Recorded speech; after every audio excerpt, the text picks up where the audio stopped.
The room was buzzing. It was one of those nice Italian places, all warm wood and soft lighting, and the long table was packed. Our friends, his colleagues, a few cousins, laughter bouncing off the walls. The clatter of cutlery, the smell of garlic, and roasting meat. It felt solid, it felt real. I remember looking at the centerpiece, these little flickering tea lights, and feeling a genuine warmth spread through me. This was good, we were good. I caught his eye from across the table. He was laughing at something his brother said, his face relaxed, happy. He gave me a little wink, and I smiled back. I actually thought in that moment how lucky we were, after 15 years, to still have this ease. I fiddled with my wedding ring, a familiar, comfortable weight. I felt surrounded, loved.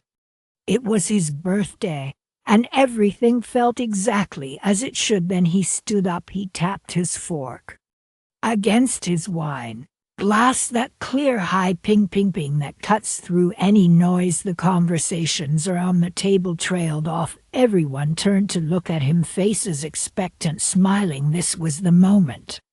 The birthday toast. I settled in my chair, ready to be a little embarrassed, ready for him to say something sweet and maybe a little corny about how I'd put up with him for another year. I took a sip of my water, my own smile fixed in place. He started off exactly as I thought he would. Thank you, everyone, for coming out tonight. It means a lot. His voice was warm, confident. He looked around the table, making eye contact with people, and of course I have to thank my beautiful wife for organizing all this. He gestured toward me, and a few people gave a little awe. I dipped my head, feeling the blush rise to my cheeks.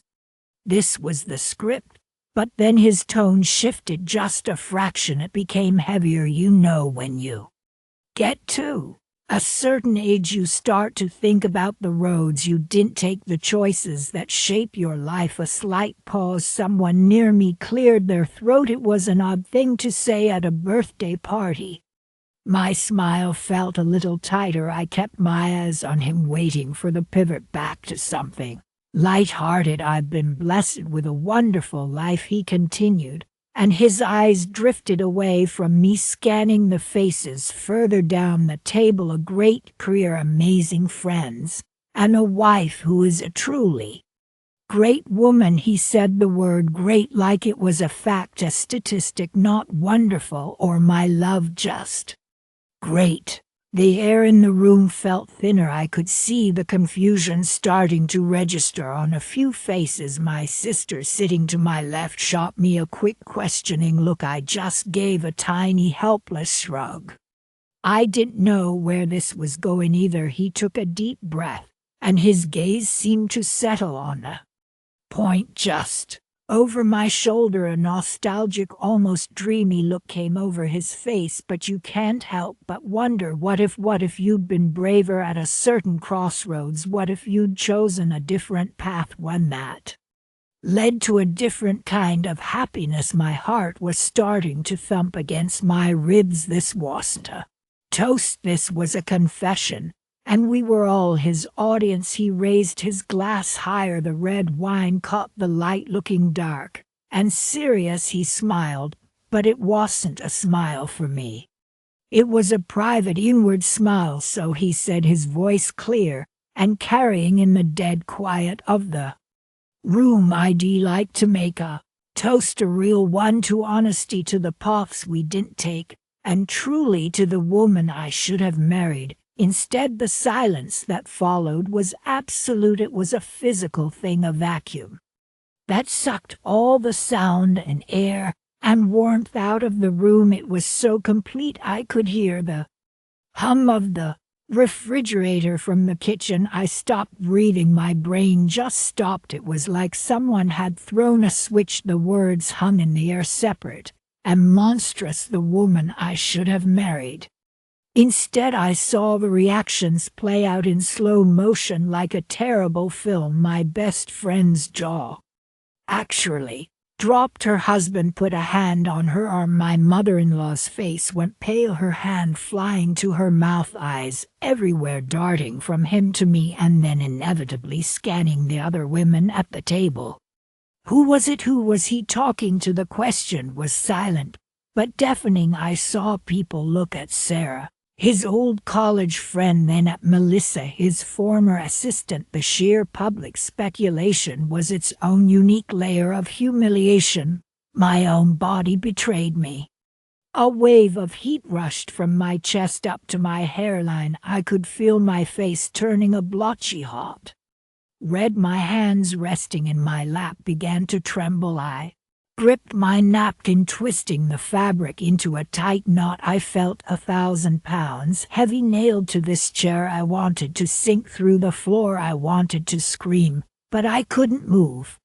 I was trapped in this nightmare of his making. He was still standing there, glass raised, that faint, reminiscing smile still on his lips. He seemed utterly oblivious. He had delivered his line and was waiting for the applause. He finally lowered his glass and took a sip. The sound grotesquely loud in the silence. Only then did his eyes scan the table and see the frozen horror on everyone's faces. He saw his brother staring at him, mouth agape. He saw the way people were looking at me with a mixture of pity and shock, and then finally his eyes met mine. The confusion on his face was genuine. He didn't understand why everyone was so quiet. He didn't understand the looks. It was in that moment, seeing his complete lack of awareness, that the true impact of his words hit me. It wasn't just a cruel thing to say, it was a fundamental disconnect. He lived in a world where that was an acceptable, even poignant sentiment to share. I lived in the real world where his words had just obliterated our marriage in front of everyone. We knew someone, God bless them, tried to salvage the moment.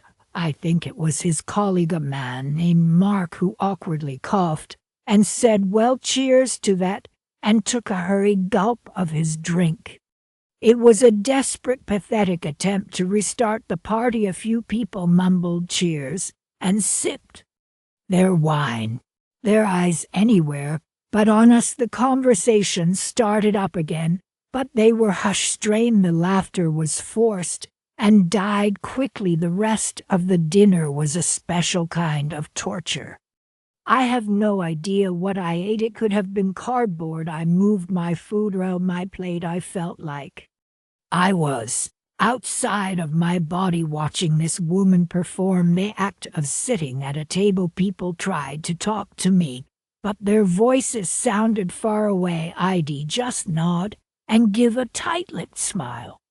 I could feel the stares, the whispers. The pity was a heavy blanket smothering me. Every second was an eternity of exposure. He, on the other hand, seemed to gradually realize had made a mistake. He became quieter, more withdrawn, had tried to catch my eye, but I refused to look at him. The space between us across that table felt like a canyon. I could see the gears turning in his head, the dawning comprehension that he had not been profound, but profoundly cruel. When the bill finally came, I practically leaped from my chair. I made my excuses, saying I had a terrible headache, which was the truth. The goodbyes were rushed, and awkward hugs felt like condolences. People patted my arm, their eyes full of a sadness that was meant for me but felt like salt in a wound. The walk out of the restaurant through the main dining room felt like a perp walk. I could feel every other diner's eyes on my back. The car ride home was conducted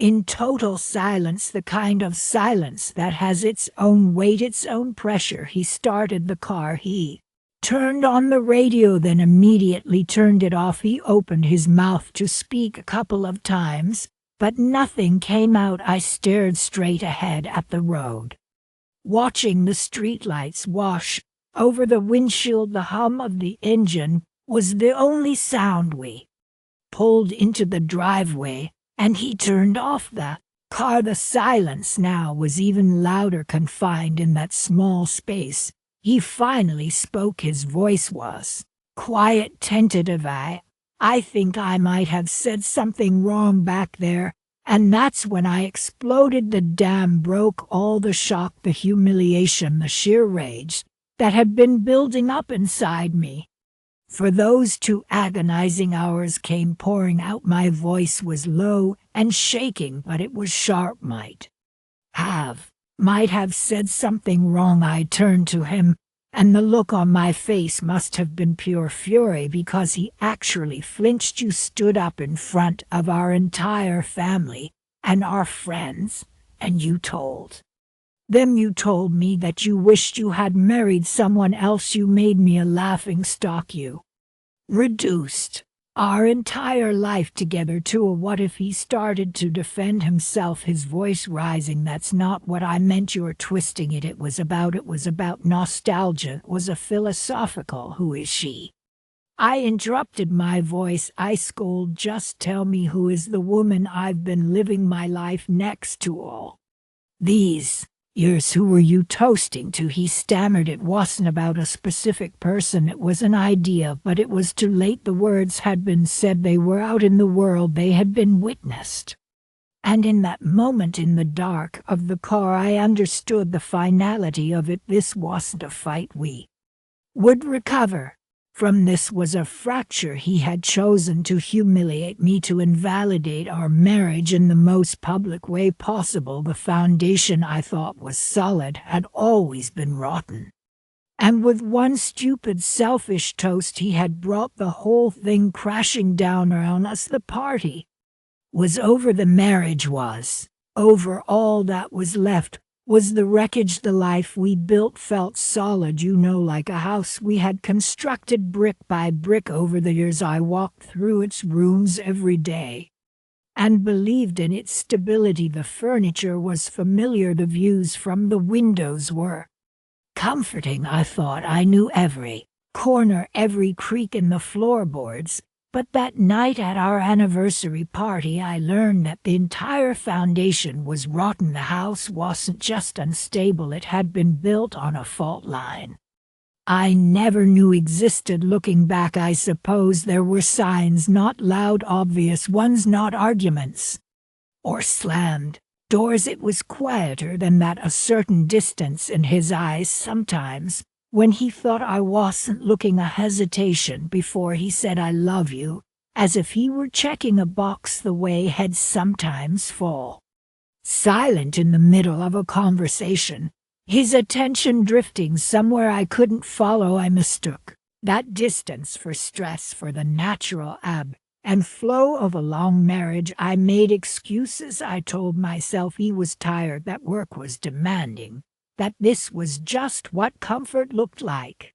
After so many years together, I confused the absence of conflict for the presence of peace. It was an illusion, a carefully maintained performance of normalcy, and I was the only one who didn't know the script had been rewritten. The cruelty of it was in the proximity. It wasn't a private argument, a hurtful comment whispered in the dark where no one else could hear. It was delivered in a room full of our friends, our family, people who had celebrated us for a decade. He used the language of love, a toast, an anniversary, a gathering of our closest circle, to deliver a verdict of absolute rejection.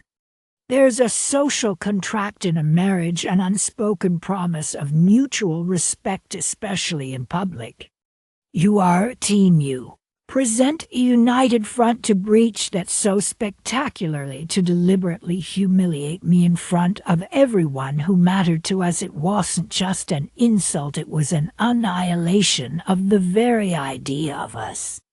He didn't just break a promise, he used the pieces of it as a weapon. So the question that haunts me, the one that echoes in the silence he left behind, is why? Why would he do it? Was it a calculated act of malice, a cold decision to inflict the maximum amount of pain?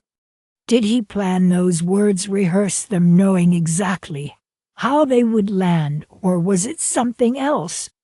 Something even more disturbing. I've spent nights turning it over in my mind, trying to dissect the motive. The most straightforward answer is intentional cruelty, that he wanted to hurt me to punish me for some perceived failing. And not even aware of that, he felt a deep seething resentment that needed a public stage for its expression, but that feels too simple, and in a way too personal. It would require a level of focused hatred that even now I struggle to believe he possesses. Then there's the possibility of profound narcissism. This feels closer to the truth. It's the complete lack of empathy, the staggering self-absorption in that moment. My feelings, the feelings of our guests, the sanctity of the occasion, none of it mattered. The only thing that mattered was his narrative. He needed to be the center of attention. Even if that attention was horrified and negative, he needed to rewrite our history, live in front of an audience, casting himself as the tragic hero trapped in a mediocre story. It was a performance, and my humiliation was just a prop in his one-man show, or perhaps it was a spectacular failure of emotional immaturity. An astonishing lack of foresight, like a child who says something brutally honest without considering the consequences. Maybe the sentiment just bubbled up, a moment of unchecked truthing that he was too weak to contain. But that feels like too generous an excuse. He is a grown man, a professional, who navigates complex social situations every day.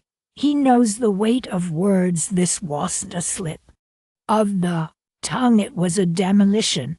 And then there's the darkest, most plausible theory. I keep circling back to that. This was a subconscious, or perhaps even conscious, desire to blow up the marriage without having to take responsibility for ending it. He didn't have the courage to say, "I'm unhappy, I want a divorce." Instead, he created a scenario so irreparably damaging, so publicly humiliating, that I would have no choice but to end it for him. He made himself the villain so he wouldn't have to be the initiator.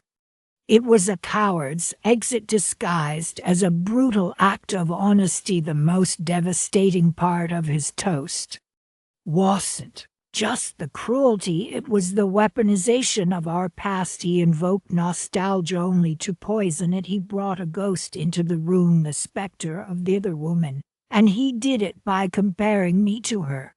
He didn't just say he had loved someone else, he said he had loved her more. He said that what we had was a consolation prize, a comfortable substitute for the grand passion he had once known. In that moment, he didn't just invalidate our 10 years together. He invalidated me. He reduced our entire life. The shared holidays, the quiet mornings, the illnesses we nursed each other through, the dreams we whispered about in the dark, to a footnote in someone else's story. I was no longer his wife. I was the placeholder. The psychological impact of that is profound. It makes you question every memory, every moment of intimacy. Was he thinking of her when he proposed? Was he comparing me to her on our wedding day? The idealized memory of a lost love is often more powerful than current reality because it's frozen in time, perfect and unchallenged. He wasn't comparing me to a real person with flaws and complexities. He was comparing me to a fantasy, and he declared me lacking. He made me feel in front of everyone we knew like a second choice. Healing from that kind of invalidation has to start with a single difficult truth. I have to recognize that his act was a revelation of his character, not a judgment of my worth. What he did speaks volumes about his capacity for empathy, his integrity, his emotional stability. It says nothing about my value as a person, as a partner, as a woman. The message he delivered was that I was less than, but the message I must internalize is that he is the one who is broken, not me. The work now is to not take his poison into my system. It's a daily struggle, the instinct to internalize that. Rejection is powerful. To think if I had been more exciting, more beautiful, more something, this wouldn't have happened. But that is a trap. His choice to be cruel was his alone. My worth is not defined by his inability to see it. Rebuilding self-esteem after such a public demolition is like reconstructing a building from rubble. You have to sift through the pieces, discard what is broken, and start with a new, stronger foundation. It involves small, deliberate acts. It's forcing myself to look in the mirror and not see his disappointment, but my own resilience. It's surrounding myself with people who reflect back to me the person I truly am, not the diminished image he presented to that room. It's about reclaiming my own narrative. He tried to write the ending of my story, but the pen is back in my hand. This experience has left a fracture that cannot be ignored. The trust is not just broken, it has been pulverized. The path forward isn't about reconciliation. It can't be. How do you come back from a moment that so completely obliterates the past and any possible future? The choice now is between two forms of survival. One path is to seek intensive therapy, not for us, but for me alone, to process this trauma with professional guidance, to understand the psychology of it so I can prevent it from defining the rest of my life, to untangle the knot of pain and betrayal so I can carry it without being crushed by its weight. The other path, the one I am leaning toward, is to end the relationship entirely, not as an act of anger, but as an act of profound self-preservation. My mental health cannot recover in the shadow of the man who caused the injury. Staying would be a continuous act of self-betrayal, a silent agreement that I am in fact the second choice. He declared me to be. Leaving is the only way to affirm my own value. It is the bravest, most honest thing I can do. It is the refusal to be a character in his tragic play any longer. The silence he left in that room was deafening, but the silence I choose for myself, the one I will build a new life within, that silence has the potential to be peaceful. It's the silence before a new beginning. You remember that feeling when the room just falls away, when all the sound gets sucked out and all you can hear is the blood rushing in your ears? That's what happened. We were all there in our dining room, candles flickering, the good china out. It was supposed to be a celebration, our 15th anniversary. Our friends were there, his parents, everyone smiling. He stood up, clinking his fork against his glass with that familiar, confident smile, the one I used to find so charming. He started talking about our journey together, the usual things, the struggles, the joys, but then his tone shifted. It got nostalgic. He looked over at Sarah, my so-called best friend, sitting right next to her own husband. He said had been doing a lot of thinking about paths not taken, and then he said it.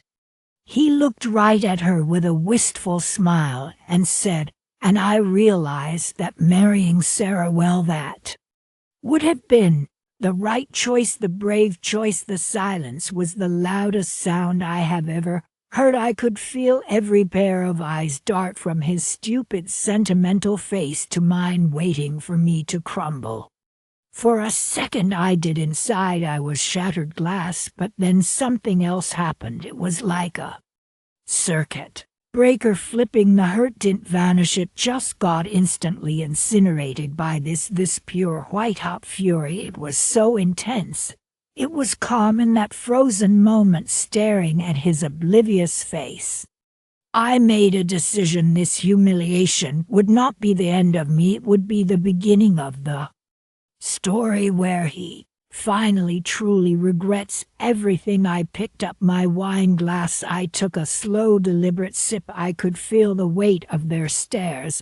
I looked around the table, making brief, calm eye contact with a few of our guests, and I gave a small, polite smile. I played the part of the gracious, unbothered hostess so perfectly it should have won an award. I let him sit back down, basking in his own moment, completely unaware that he had just signed the divorce papers with his toast. The rest of the dinner was a strange out-of-body experience. I passed the roasted vegetables. I complimented his mother on the dessert she brought. I laughed at a joke. All the while this new resolve was hardening inside me like steel cooling. I was a vault, and he had just lost the combination. The next morning, I was up before the sun. He was still asleep, probably dreaming of his right choice. I went to my home office, the one he never used, and I closed the door. The first call I made wasn't to my sister or my mother. It was to a lawyer, the best divorce attorney in the city. I told her the story, my voice steady and cold. I didn't cry. I gave her the facts. She listened, and then she said, "Okay, let's begin." That week I became a ghost in my own house. I moved through the rooms with a new purpose. While he was at work, I was in the basement finding old tax returns. I was on the home computer saving digital statements to a secret drive. I accessed the safe where we kept the important documents. I photographed everything: property deeds, investment portfolios, the prenup we'd signed so long ago it felt like a relic from another life. It was methodical, secretive, and it gave me a sense of control I hadn't felt in years. I was building my escape route right under his nose, and he was completely blind to it. He tried to apologize, of course. A few days after the dinner, he came into the kitchen while I was making coffee. He looked sheepish. He said he'd had too much to drink, that he didn't mean it the way it sounded, that it was just a clumsy toast. A few weeks ago those words might have worked. I might have softened, accepted the excuse to keep the peace. But now they were just noise, pathetic, weak sounds from a man who was already a stranger to me. I just nodded, said I understand, and handed him his mug, and I did understand. I understood that he was scared of the consequence he hadn't yet realized was coming. My lawyer was a shark. She loved the toast story. She said it was a gift, a perfect illustration of the disrespect that had eroded the marriage. We planned it all with meticulous detail. We wouldn't serve him at home. That was too private. This needed a statement. This needed an audience. We chose the annual firm summer party, a catered event at a partner's lavish estate. Everyone would be there: his colleagues, his bosses, his clients, and of course Sarah and her husband. I bought a new dress, a sharp crimson sheath that screamed confidence. I looked powerful. I felt powerful. The party was in full swing: laughter, jazz music, the clinking of glasses. I found him near the bar holding court with a group of junior associates. He saw me approaching, and his face lit up with relief. He probably thought I was finally over it, that I was coming to play the supportive wife. He put his arm around me. "Everyone, this is my beautiful wife," he said, grinning. I smiled back, a calm, cool smile. Then I nodded to a man in a suit who had been standing quietly by the entrance, the process server. He walked over, cutting smoothly through the crowd. The conversation around us died down. My husband looked confused. "Can I help you?" he asked. The man extended a thick manila envelope. "James Miller, you've been served." The grin vanished from his face. He took the envelope, his hands fumbling. He ripped it open. His eyes scanned the first page, his face draining of all color. He looked up at me, his expression a mixture of utter shock and dawning horror the circle of people around us had gone completely silent. You could have heard a pin drop on the lawn. I kept my voice low, but clear. It carried in the quiet. I looked him dead in the eye, and I said, "You told everyone that she was the woman you should have married." I paused, letting the memory hang in the air for everyone to recall now. "You are free to find out." I turned and walked away. I didn't look back. I walked through the parted crowd, out of the garden, and into the parking lot. The heat of the afternoon sun felt like a baptism. The divorce wasn't easy, but I had the best ammunition, the truth. My lawyer eviscerated him. I got the house, a more than fair settlement, and my freedom. I started my own consulting business, something I'd always talked about, but never had the courage to do. It flourished. I traveled to places I'd always wanted to see. I rediscovered the person I was before I became his wife. I heard through the grapevine that he and Sarah did try to make a go of it.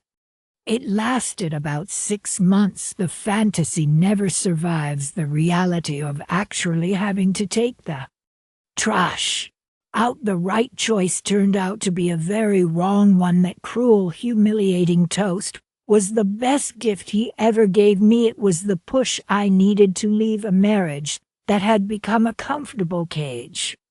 It forced me to choose myself. You should never ever accept the role of a placeholder in someone's life. You are the main character of your own story. If someone is foolish enough to forget that, to publicly disrespect the partnership you've built, then your only job is to hand them the consequences calmly and clearly, and walk toward the life you were always meant to have, a life you build for yourself, forged in the fire of your own self-respect. The applause was still ringing in my ears, a polite, confused sound. It wasn't the warm, celebratory roar you'd expect after a 25th wedding anniversary toast. It was hesitant, brittle. People were clinking their forks against their glasses, but their eyes were darting around, avoiding mine, avoiding his. The sound died down, and the silence that rushed in to fill the space was so much louder.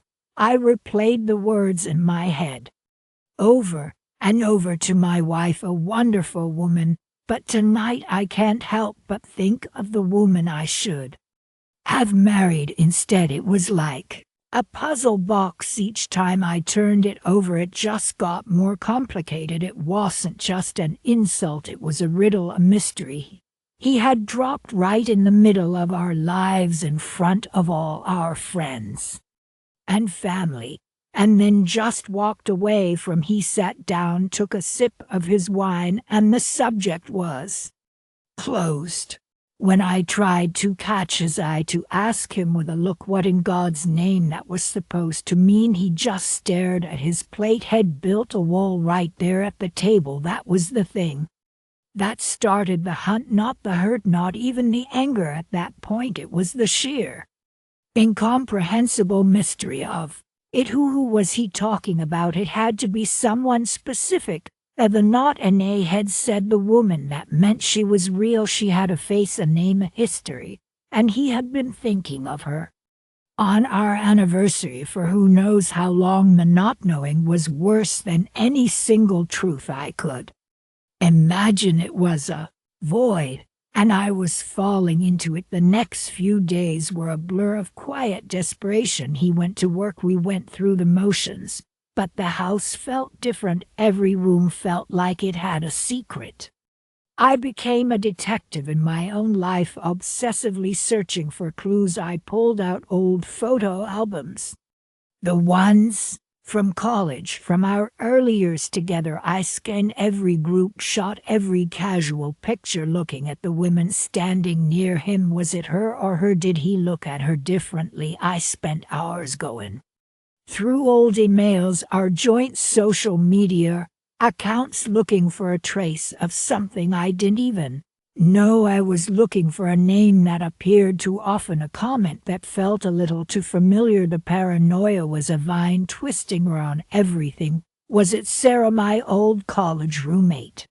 She'd always been a little too flirty with him, or was it his assistant, the young bright-eyed one who laughed a little too loudly at his jokes? Maybe it was an old flame from before me. Someone had never really gotten over the question wasn't just who she was, but how long this longing had been festering inside him.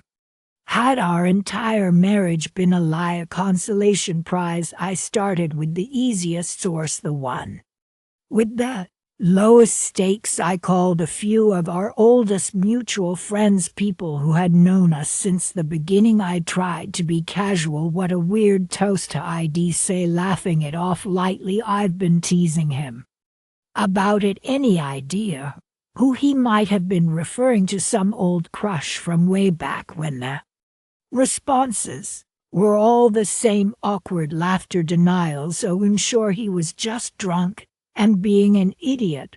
But I could hear it in their voices, a slight hesitation, a guardedness. They were protecting him.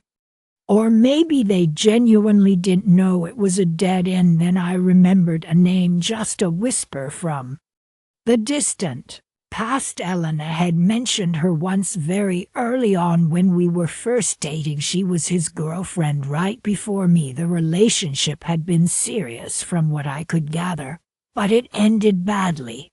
He never wanted to talk about it whenever her name came up.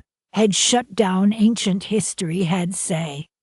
I'd never given it much thought until now. She was the only one who fit. The timeline was right. She was from before the one who got away. Finding her online was frighteningly easy. A few searches, and there she was, Elena Mitchell. She lived a few states over. She was a graphic designer. It looked like her profile picture showed a woman with a warm, genuine smile, laughing lines around her eyes. She looked happy, normal. She was married, had 2 kids. I spent hours scrolling through her life, her vacation photos, her posts about her children's school plays, her work achievements. I built a profile of her in my mind. She wasn't a monster. She wasn't some siren who had lured him away. She was just a person living her life, and this made it so much worse. What was it about her that he found so superior to me?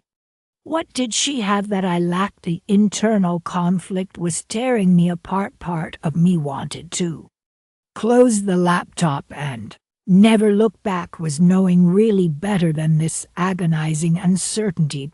But the other part, the stronger part, knew I could never go back to not knowing. The mystery would poison everything. I drafted the message a dozen times. I wanted it to sound sane, rational, not like the ramblings of a jealous wife. I finally settled on something simple. Hi, Elena. This is going to sound very strange, but my name is Clara. I'm married to David. He mentioned you in a toast recently, and I was hoping you could help me understand the context. It's been bothering me. I'd appreciate any light you could shed. I held my breath and hit send. The wait was agony. Every ping from my phone sent my heart into my throat. When her reply came, it was not what I expected. It was kind, almost pitying. She agreed to talk on the phone. My hands were shaking when I dialed the number. I expected hostility. I expected a rival. I was prepared for a fight. Her voice was calm and gentle. Clara, she said, I'm so sorry you're going through this. She didn't hesitate. She told me everything. Their relationship had been intense, but she was the one who ended it. She said he had been emotionally immature, callous in ways she couldn't live with. He had a way of making her feel small, of dismissing her feelings. She said she broke up with him because she saw a future of unhappiness, and she didn't have the energy to fix him.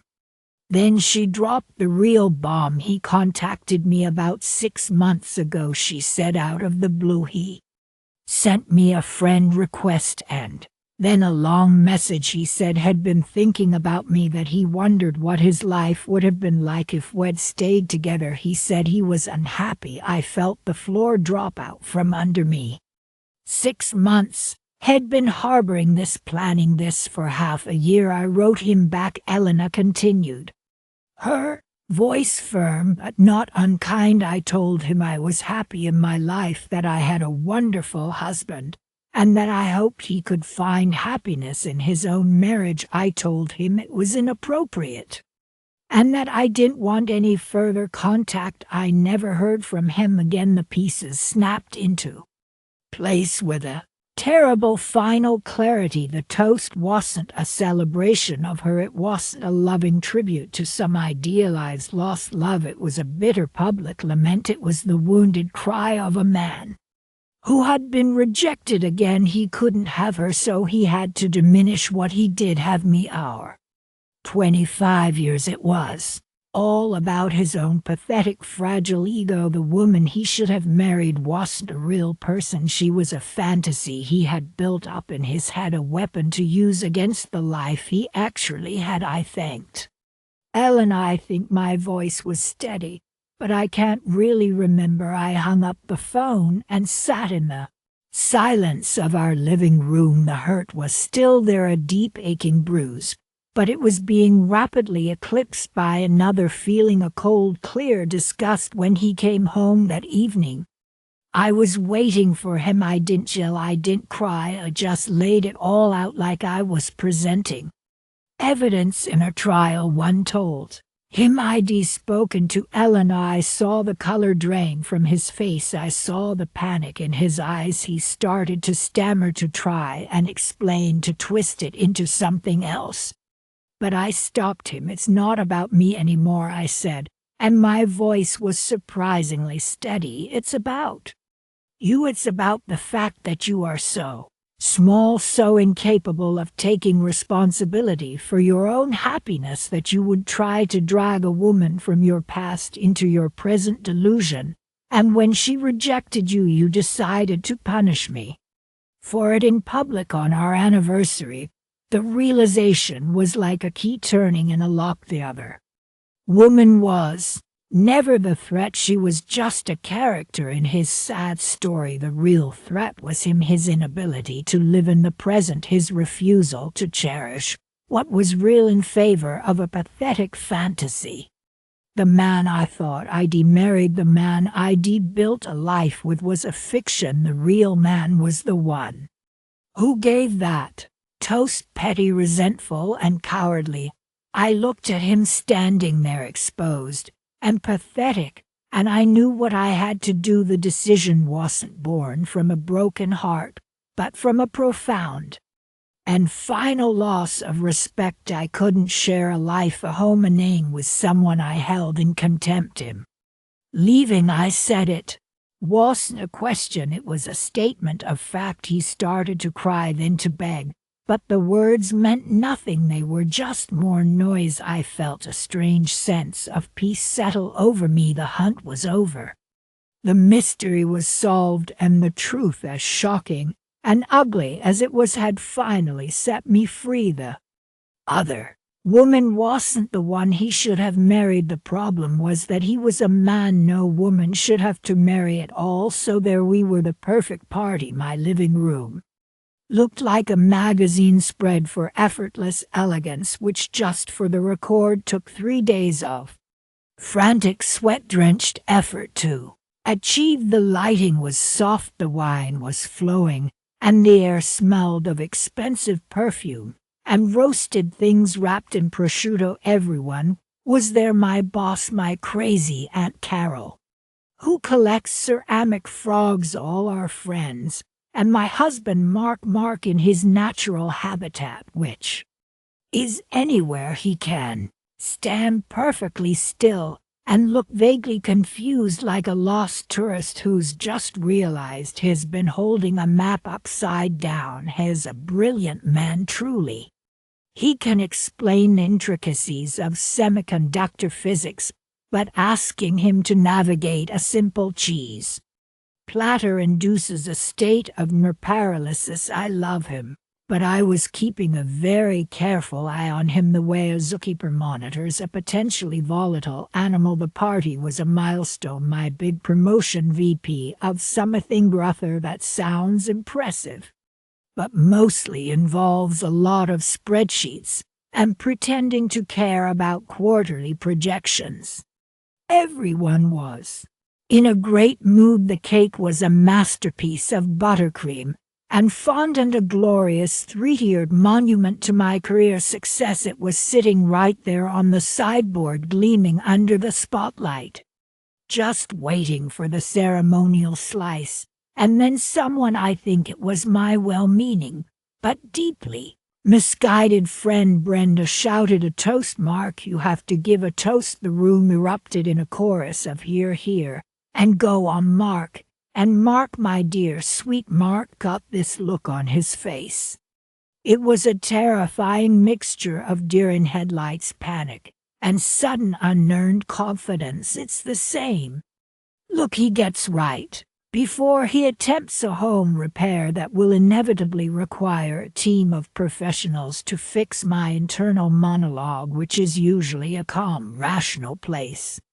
Immediately shifted into high-definition panic. No, no, no, no, not the toast. We agreed we had a pact, a silent binding marital pact, that he would never, under any circumstances, attempt public speaking. A simple congratulations, honey, I'm proud of you would have been more than sufficient. Just raise your glass, smile, and shut up. That's the script. But he was beaming. He puffed out his chest. He tapped his fork against his wine glass with the clumsy force of a caveman discovering fire. Clink, clink, clink, clink. The sound echoed through the room, and every single conversation died a sudden, painful death. All eyes swiveled to him. It was like watching a slow-motion car crash where the car is made of pure social anxiety, and the driver is waving cheerfully from the window as he plows into a kindergarten petting zoo. He cleared his throat. The silence was no longer polite, it was profound. You could hear the ice melting in someone's drink. He began, well, he said, his voice about an octave higher than usual. Here we are, a brilliant start. Truly groundbreaking. I've been thinking about what to say tonight, he continued, and my blood ran cold. Thinking, that's never a good sign. Thinking is where his ideas go to die tragic, inexplicable deaths. And I was thinking about Sarah. He gestured towards me with his glass, sloshing a little Pinot Noir onto the pristine white tablecloth. I gave a tight, desperate smile that probably looked like I was having a stroke.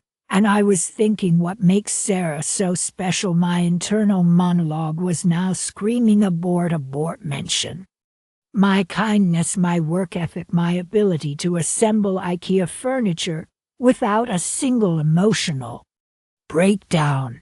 Anything. He took a thoughtful pause, a long one, the kind of pause where you can feel the gravitational pull of the room shifting towards awkwardness. And I realized, he said, with the triumphant air of a man who has just solved a complex philosophical puzzle, it's because she's not like other women. The air left the room.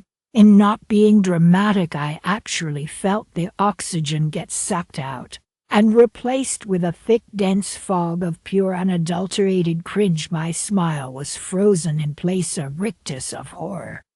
From the corner of my eye saw my feminist boss slowly lower her glass, her eyebrow arching so high it nearly disappeared into her hairline. I mean, Mark went on, completely oblivious to the social massacre he was perpetrating. She doesn't spend hours getting ready. She's not obsessed with shoes or handbags.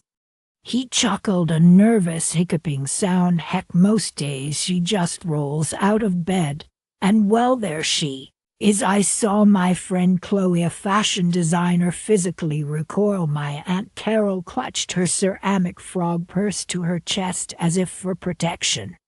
And she's so low maintenance, he declared, like he was praising a dependable hatchback. You know, she Doesn't need fancy dates or flowers, she's just happy with a pizza and a movie on the couch, not like my last girlfriend Melissa. Now she was a nightmare, always wanted to talk about her feelings and go to brunch, total high maintenance. He actually said that.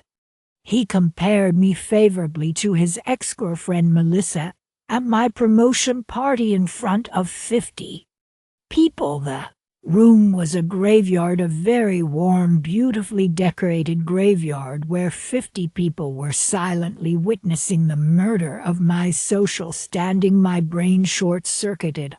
I went through the 5 stages of grief in about 3 seconds. Denial, this isn't happening. Anger, I am going to kill him with this breadstick. It's blunt, but it'll make it work. Bargaining, if a meteor strikes the house right now, I will be okay with it. Depression, my career is over. We will have to move to a remote village where no one speaks English. And then acceptance, but not a sad acceptance, a wild and tame, slightly unhinged acceptance. If this was the ship going down, I was going to be the one playing the violin on the deck. The silence stretched. Someone at the back, God bless them, tried to salvage it. My Uncle Frank boomed. So how about those Dodgers? But it landed with the impact of a feather in a hurricane. That's when I moved. I slowly, deliberately raised my glass. The movement caught everyone's eye. They looked at me, their expressions a mixture of pity and morbid curiosity. I looked right at Mark, who was still standing there, a bead of sweat trickling down his temple, his proud smile starting to fray at the edges. As the first glimmer of cosmic dread entered his eyes, I gave him my sweetest, most terrifying smile.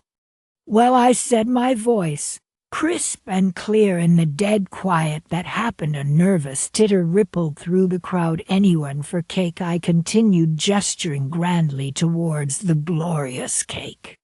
I think we've all earned a very large slice. The tension broke. People laughed, a wave of relieved, hysterical laughter. They started moving towards the cake like survivors scrambling for lifeboats. But I wasn't done. I turned back to Mark, who was now looking like he wanted the floor to swallow him whole. Darling, I said, my tone dripping with syrupy, lethal sarcasm that was so insightful. Truly, please don't stop now. I'm fascinated. Tell everyone more about my shocking lack of interest in handbags. Explain how my low-maintenance nature compares to the plumbing in our first apartment. Ensure everyone is on the edge of their seats. His face completed its journey from pride to panic to utter devastation. It was a masterpiece of silent sputtering humiliation. He just stood there, mouth slightly agape, holding his stupid glass of wine. The legend of Mark's toast was born in that moment. The rest of the party was fantastic. It became the best party I've ever thrown. People couldn't stop talking about it, but they weren't talking about my promotion. They were huddled in groups, whispering and laughing, shooting glances at Mark, who had retreated to a corner and was engaged in a deep, intense conversation with the family dog. The aftermath is where the true comedy lives. His slow-motion realization over the next few days was a spectacle to behold. It was like watching a man slowly discover he'd been walking around with his fly open for a week. He'd suddenly sit bolt upright in bed at 3 in the morning and whisper, "Oh my God," I said, "low maintenance."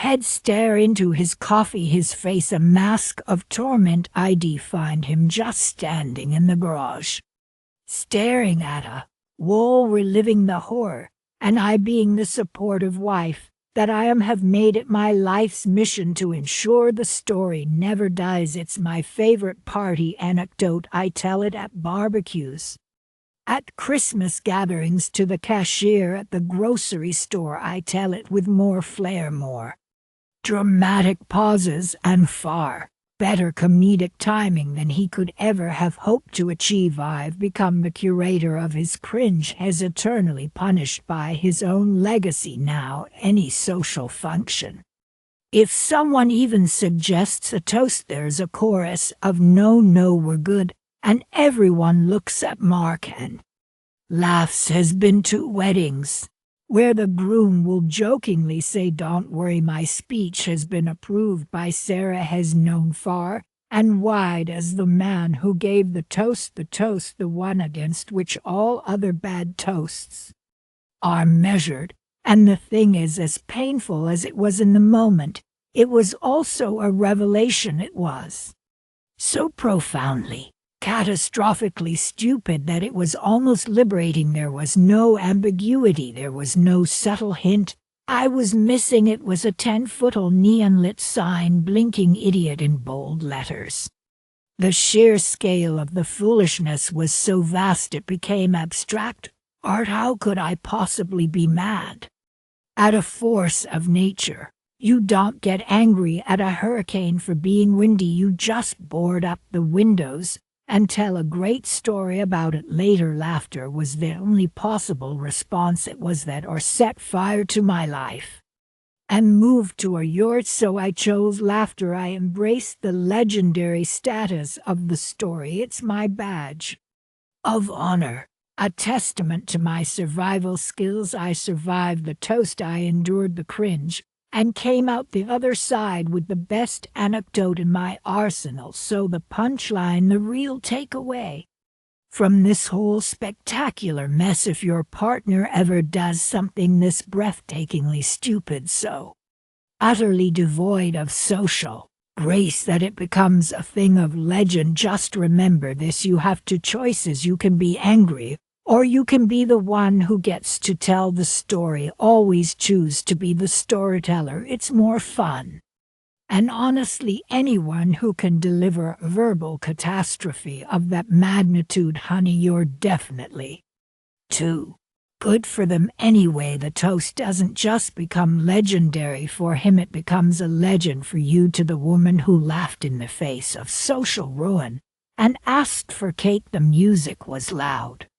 The lights were bright and kind of blinding, and all around me people were laughing. You know that sound at a party, the hum of a dozen conversations, the clink of glasses. It all just felt like an illusion, a disguise. And I was right in the middle of it, playing my part, smiling, nodding, saying the right things, performing the role of the good partner. I saw him across the room, my husband. He looked so confident, so at ease, holding his glass ready to speak. Everyone was turning to him, expecting the charming words he always had, and for a moment I felt a flicker of that old pride. Look at him, look at us. But then I saw the slight smirk on his face, the way his eyes scanned the crowd, not for connection, but for approval. It was a performance, and I was about to become his prop. And then it happened. It was the toast. The words started out familiar, the usual praise, but then they shifted.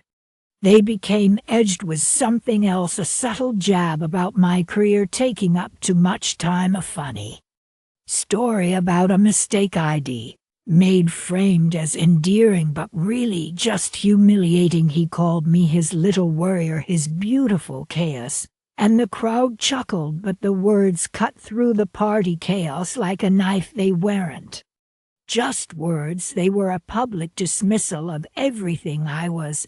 And the craziest part, the crowd kept laughing, the music kept playing, but the lights, they didn't feel festive anymore. They felt harsh, like they were exposing me, not illuminating the room. After he said it, everything just stopped.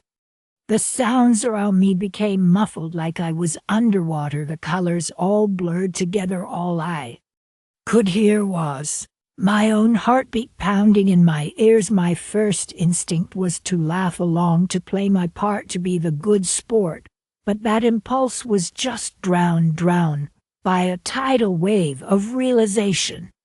This wasn't the disease, this was just the final, most obvious symptom. My mind flashed back to all The moments I let slip by, the thousand tiny cuts I had accepted as normal, my hands started to tremble, my throat tightened. I just wanted to disappear into the noise, and I understood with a cruel, intimate clarity that this public disrespect, it was just a reflection, a mirror, of a pain I had tolerated in private. For years he turned and smiled at me, expecting my grateful look, and the space between us was so silent, so empty, that not even the music could fill it. I just stood there, frozen, a statue of regret, under a glittering disco ball, and in that stillness, I finally understood the problem wasn't just the toast. It was my refusal for years to see the toast coming. That moment, that toast was like the fever that finally tells you you've been sick for a very long time. You've been ignoring the aches, the fatigue, the little signs, chalking it up to stress, to a busy life. But the fever is undeniable. It's the symptom that forces you to look back and see the whole timeline of your illness clearly. That's what this was, a final, undeniable symptom, not the disease itself. The disease was the slow, quiet erosion of respect over a decade. It was the normalization of being treated as less than. We had a marriage that, from the outside, probably looked fine. We had a nice house, we took vacations, we showed up at family events together, but inside it was fraught with a constant low-grade tension. I had learned to walk on eggshells without even realizing I was doing it. I'd edit my opinions before I shared them. I'd downplay my successes so he wouldn't feel threatened. I'd make myself smaller to fit into the space he allowed for me.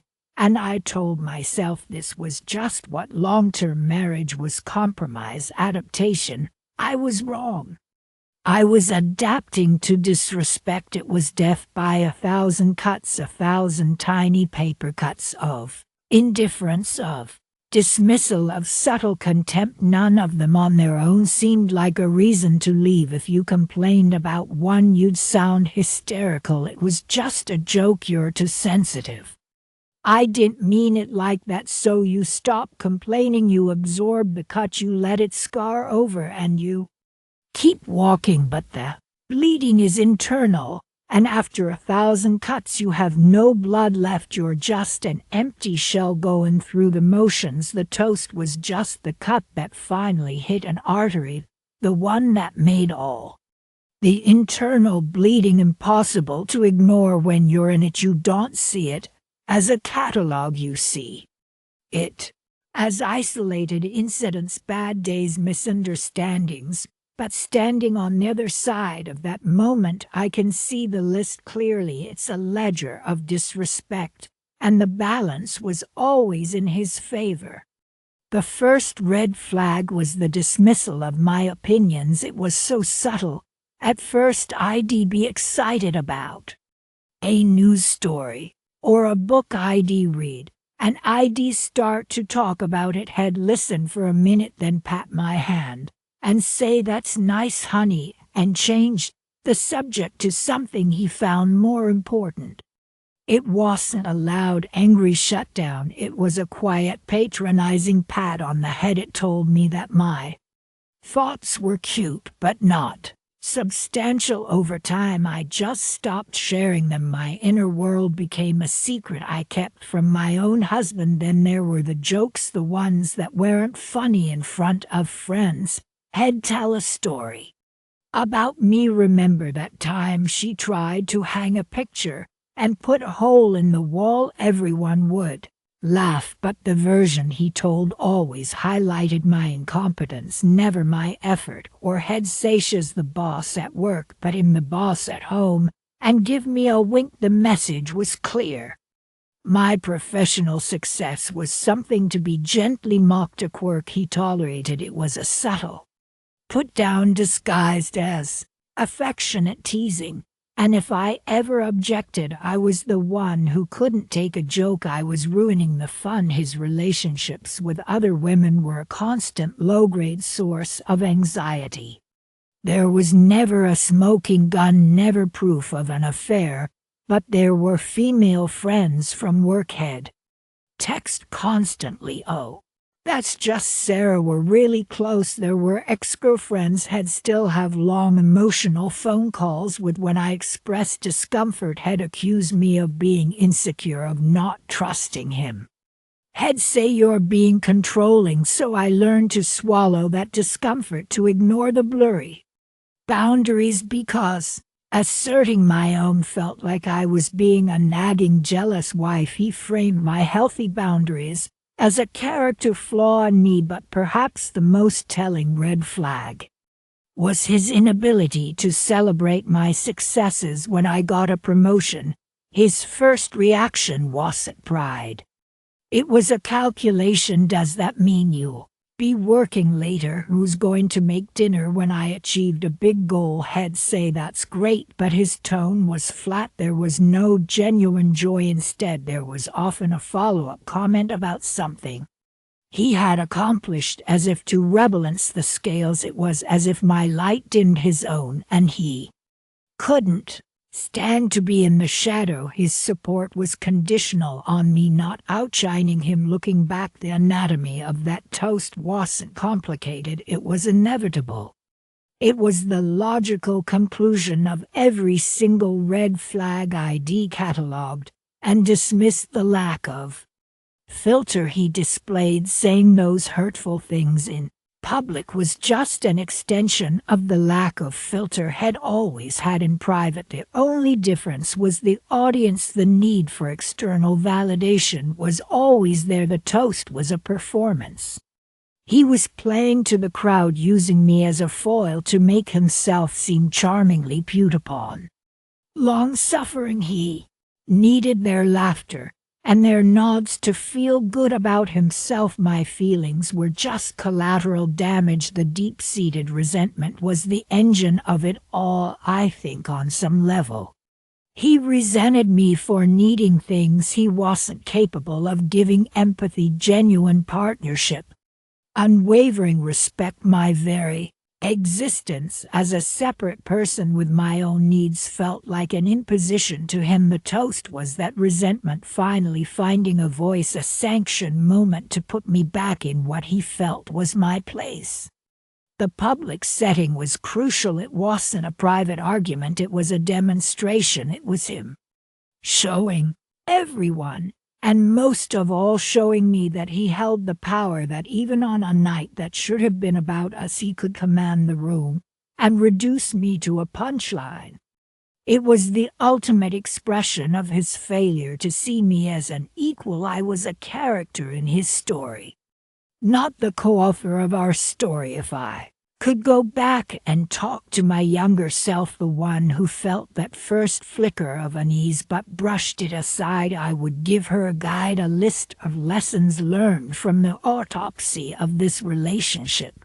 First, trust your gut. If a joke feels like a put-down, it is. If a comment feels dismissive, it is. Your intuition is your first and best defense system. Don't let anyone talk you out of your own feelings. Your feelings are data. They are telling you something important about your environment. Second, pay attention to how they speak about you to others. The way a person talks about you when you're not in the room is one thing, but the way they talk about you when you are in the room to an audience is incredibly revealing. Are they building you up, or are they using you as a source of entertainment at your expense? Real love doesn't need a laugh track that you have to pay for with your dignity. Third, watch how they handle your success. A partner who is truly secure in themselves will be your biggest cheerleader. They will glow with pride for you if your achievements are met with silence, with deflection, or with subtle sabotage. See that for what it is: insecurity, and a dangerous one. You should never have to dim your light to make someone else feel bright. Fourth, Have the difficult conversations early. If something feels disrespectful, address it calmly and directly. Don't wait, don't let it build up. Say, when you said that it hurt my feelings, the response to that statement is everything. A loving partner will listen, apologize, and try to understand. A disrespectful partner will deflect, blame you, or mock you. That response will tell you everything you need to know about the future. Finally, know your worth. You are not an option. You are not a convenience. You are a priority. Relationship should be a sanctuary, a soft place to land. It should not be a constant battle for basic respect. If you find yourself constantly justifying their behavior, making excuses for them to your friends and family, and most importantly to yourself, it's time to leave. Walking away from disrespect is not a failure. It is an act of profound self-respect. The toast didn't break the marriage. The marriage was already broken. The toast was just the sound of the last piece of glass hitting the floor, and in that silence, after the crowd's laughter faded, I found a terrible, clarifying peace. I finally saw the relationship for what it was, not what I hoped it could be. And that was the beginning of everything. It was a nice party at first, the kind of backyard birthday gathering for an old friend from college. The kind of event where you're happy to be included, to see familiar faces you only run into on occasions like this. The air was warm, there were strings of little lights in the trees, and the sound of laughter and clinking glasses felt comfortable, easy. I'd even put on a nice dress, feeling good about catching up with everyone. It felt normal, pleasant. I was standing near the picnic table holding a glass of wine, chatting with a couple I'd known for years. We were laughing about some old memory, the kind of story that gets funnier with each retelling. That's when I saw him, the husband, stand up and tap his glass with a fork. The familiar, gentle ringing sound cut through the chatter, and the crowd quieted down. Turning with expectant smiles, I smiled to a toast for the birthday boy. How nice, he started speaking, his voice warm and full of affection for his friend. He talked about their college days, the bond they'd shared. I took a sip of my wine, nodding along, enjoying the sentiment. And then the tone shifted. It was subtle at first. He started talking about paths not taken, about choices that define a life. My polite smile stayed fixed, but a little prickle of something, a sense of unease, started at the back of my neck. He wasn't just talking about his friend anymore, he was talking about himself. He mentioned his marriage. He used words like safe and comfortable, and then he said it. He said that for a long time had wondered what his life would have been like if had been braver, if had pursued the person had always considered the right choice. My glass felt suddenly very heavy in my hand. The smile on my face felt like plaster, cracking at the edges. Don't say it, I thought. Please don't say it. He said my name. He actually said my name out loud in front of his wife, his friends, everyone. He gestured right toward me, a sad, wistful little smile on his face, and he called me the right choice. He never made the one that got away, the perfect idealized road he foolishly passed by. The air was sucked right out of the space around me. My face went hot, then instantly cold. I could feel every single pair of eyes in that yard lock onto me. The pleasant hum of the party was replaced by a deafening roaring silence. At least for me, I wanted the ground to open up. I wanted to vanish. My heart was hammering against my ribs, a frantic trapped bird. I couldn't look at anyone. I couldn't move. I just stood there, frozen, my glass of wine feeling like a lead weight, my cheeks burning with a humiliation so profound it was physical. The spotlight was on And it was brutal. I could feel the heat of their starest pity, the curiosity, the outright judgment. I could sense the whispers starting before the toast was even finished. I chanced to glance around. People were looking from me to him, and then to his wife. Their faces were a mosaic of shock and second-hand embarrassment. I was being publicly positioned as the other woman, the phantom homewrecker, and I had done absolutely nothing. There was no affair. There hadn't even been a flirtatious conversation in over a decade. We were old acquaintances, that's all.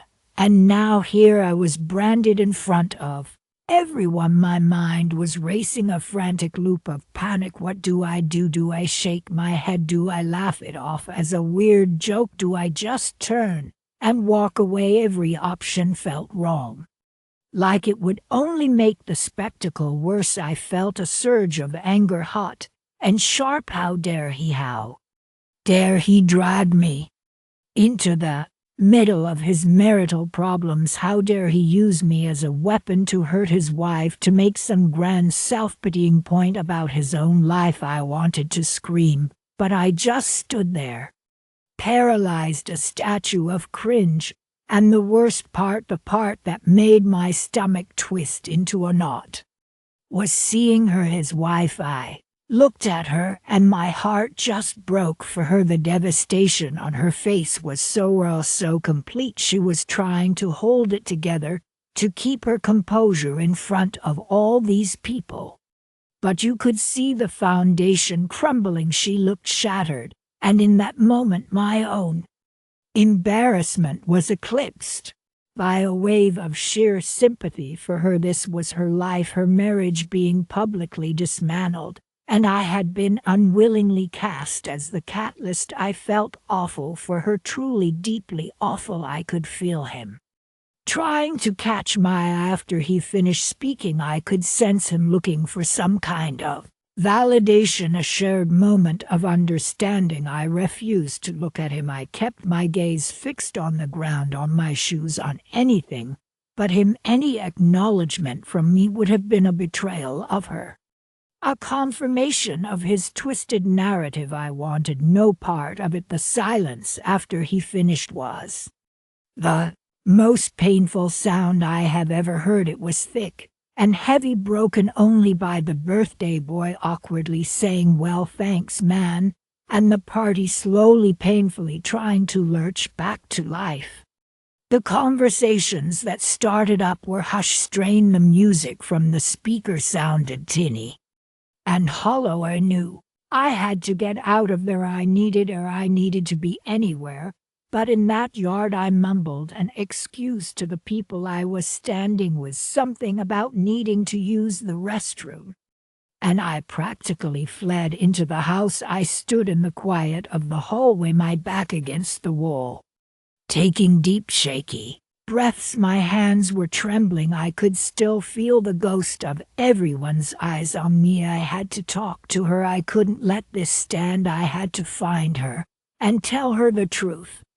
It took me a few minutes to gather the courage. I found her in the kitchen, alone, refilling a bowl of chips. Her hands were shaking as she looked up as I came in, and her expression was a mixture of pain and wariness.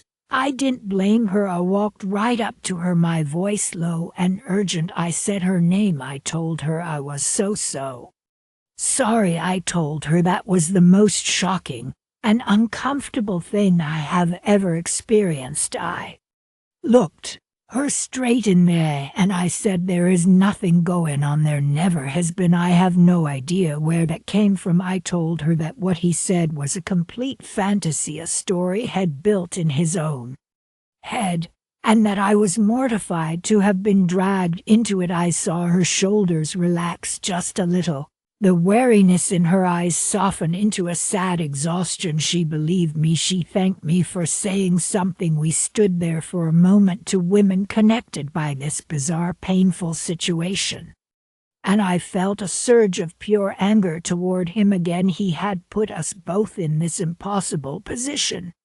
He had violated the privacy of his own marriage, and mine in one fell swoop. He had damaged my reputation, however slightly, by making people wonder, and for what, to feed his own narrative of regret.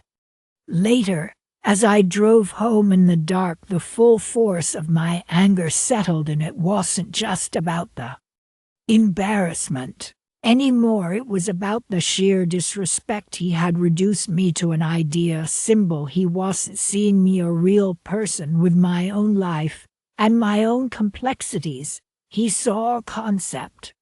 The right choice, a perfect, shiny alternative to the complicated reality of his present. He idolized a version of me that didn't exist, and in doing so he completely dehumanized both me and his wife. It made me think about the danger of idealizing the past. When you put someone on a pedestal, you're not loving them.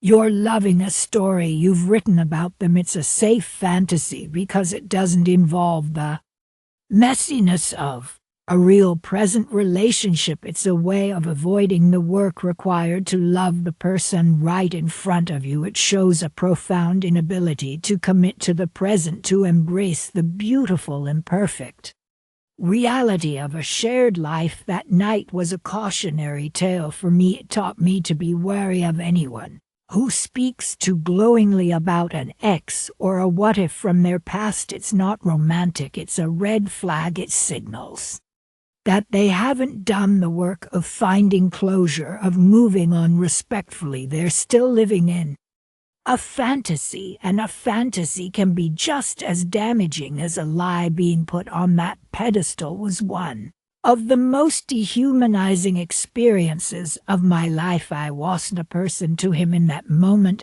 I was a proper tool to articulate his own dissatisfaction, and the fall from that pedestal, the shock of the public exposure, was harsh and deeply unsettling. It taught me that sometimes greatest disrespect isn't being torn down, it's being placed on a height you never asked for, and being expected to play a part in a story that was never yours to tell. The clinking of forks against the champagne glasses finally quieted down. All eyes were on him, my husband, standing there with that grin I used to love. The room was warm, full of the faces of everyone I loved most in the world: my mother, my father, my sister, my best friend from college. It felt perfect. Then he started speaking, and at first it was sweet.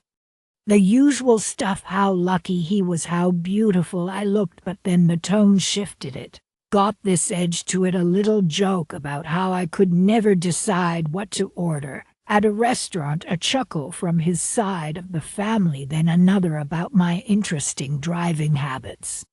My knuckles were white around my napkin. I saw my best friend Sarah stop smiling. She just stared at him, her fork hovering midair. He built it up piece by piece, each anecdote a little more pointed, a little less affectionate. He talked about my ambitious career goals using air quotes.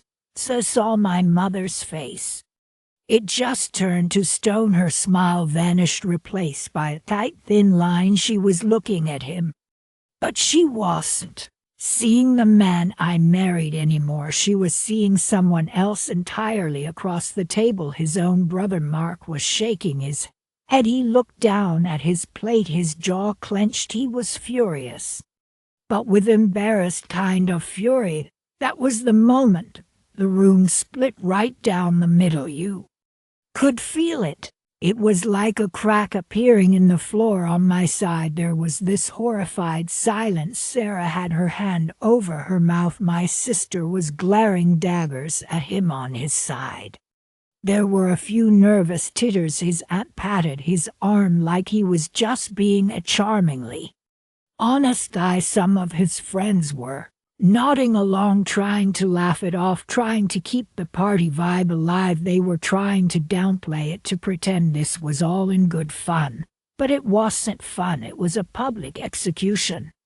I heard the first whisper from the table behind us, a sharp hiss. I can't believe he's doing this. By the time the Main course arrived. No one was eating. The party had fractured into teams, team me and team him, and the battle lines were drawn right there over the seared salmon and roasted vegetables.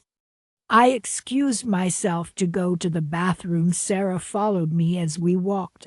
I heard two of his cousins by the bar. One was saying, "Oh, come on, his just ribbing her. She knows he loves her." The other one shot back, "That's not ribbing, that's contempt. I'd be mortified in the ladies' room." Sarah didn't even wait for the stall door to close. "What the hell is wrong with him?" she said, her voice low and fierce. I have never wanted to slap someone so much in my life. "Are you okay?" I couldn't answer. I just stood there leaning against the sink watching my reflection in the mirror. The woman looking back at me had smudged mascara and a smile that had been completely wiped away. Another woman came out of a stall, a friend of my mother's. She gave my arm a squeeze and whispered, "You ignore him, darling. Has had too much to drink. You're a queen." The support was like a life raft, but the ocean around me was freezing. We went back to the table. The dinner continued in this awful stilted silence. The toast hung over us all, a dark cloud that ruined every bite. When we finally left, the goodbyes were a minefield. My family hugged me tight, their embraces lasting a little too long, their whispers in my ear promising support. His family gave me quick, awkward pats on the back, avoiding my eyes. The ride home was completely silent, and then the phones started. The second we walked through the door, my phone lit up, a buzz, then another, then it was a constant vibration, a blizzard of text messages. "Sarah, I am so sorry. That was unforgivable. I'm here for you, whatever you need. My sister, call me when you can talk. I'm so angry for you. Mom is beside herself. Dad is ready to drive over there. My college roommate just heard from Sarah. What a piece of work. Sending you all my love. My cousin, you handled that with so much grace. He should be ashamed." It was a flood of validation, a torrent of love from my team. It was the only thing keeping me from completely falling apart. But I could see his phone lighting up too, on the kitchen counter, buzzing with a different kind of energy. He picked it up, his face grim. I didn't need to see the screen to know what they said. Defenses, justifications. His brother, "Mark, dude, what was that? You need to call her now." That was out of line. His mother, "Sweetheart, I think you might have had one too many. You should apologize to her. She looked very upset." His best friend, "Hey man, rough crowd, huh? Don't worry about it. She'll get over it." And then came the social media, the vague booking. My friend from work posted seeing someone's true colors on their birthday. "Glad some people have real class." Dozens of likes, hearts, comments saying preach. One of his buddies posted a meme about how people are too sensitive these days. It was a war fought with heart emojis and thumbs up, a public display of allegiance that felt both satisfying and utterly humiliating. The entire world was now watching our marriage implode. The pressure started the next day. My mother called. "You know we love you," she began, and I knew what was coming. "But for the sake of the family, maybe don't make a huge scene. Can you two just talk it out? Forgive and forget. Forgive and forget." Those words were like salt in the wound. They were asking me to swallow the humiliation for the sake of a peaceful Christmas. His family called him in, sure saying the same thing. "Apologize, smooth it over, let's just move on." The pressure to pretend, to maintain appearances only made the hurt deeper. It told me that my feelings were less important than the family's comfort. Then the confrontation started. My father did drive over. He didn't call first. He just showed up at our door, his face like thunder. He didn't even look at me. He walked right up to my husband, who was sitting in the living Room, I need a word with you outside now. I watched from the window as my father, a normally gentle man, jabbed a finger into my husband's chest. I couldn't hear the words, but I saw the anger in the set of his shoulders. My husband threw his hands up, defensive. It was a heated, silent movie of argument on my front lawn. His family retaliated. His sister called me. I know he was out of line, she said, her voice syrupy with false concern. But you have to understand, you've been so focused on your career lately. He probably just feels neglected. You pushed him to it. The blame shifting was breathtaking. It revealed tensions I never knew were there, a deep-seated resentment that his family had been harboring for who knows how long. A friendship I valued with one of our couple friends ended over it. She texted me, "We think you're both being childish. We're staying out of it." Staying out of it was in itself taking a side. It was a loyalty test, and everyone was being graded. I felt ganged up on, even by people who were trying to be neutral. Their neutrality felt like a betrayal.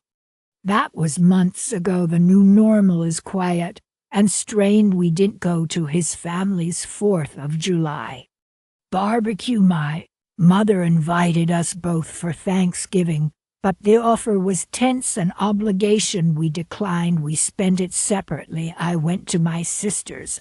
I don't know where he went. The entire social fabric of our lives is scarred. Mutual friends don't invite us to things together anymore. They invite me for girls' nights, and I assume they invite him for golf. Our shared social circle is gone. It didn't just break, it shattered, and the pieces can't be put back together. Holidays are now a logistical nightmare of dividing time, of avoiding each other. That one toast, those 5 minutes of cruelty didn't just break my heart and my marriage, it broke an entire world. I've had to rebuild. My support system is smaller, but it's stronger. It's made of steel. Sarah, my sister, my dad, the people who didn't flinch, who didn't tell me to get over it. They are my family now more than ever.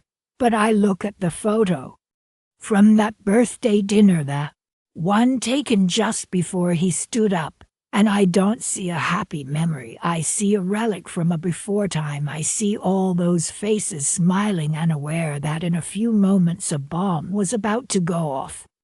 And I reflect on how incredible it is, how terrifying that a single moment, a few careless words spoken into a microphone can alter the course of so many lives. It's like throwing a stone into a pond. The ripples just keep going and going, touching shores you never even knew were there. The damage is irreversible. The map of my life has been redrawn, and whole continents of friendship and family have simply sunk beneath the waves.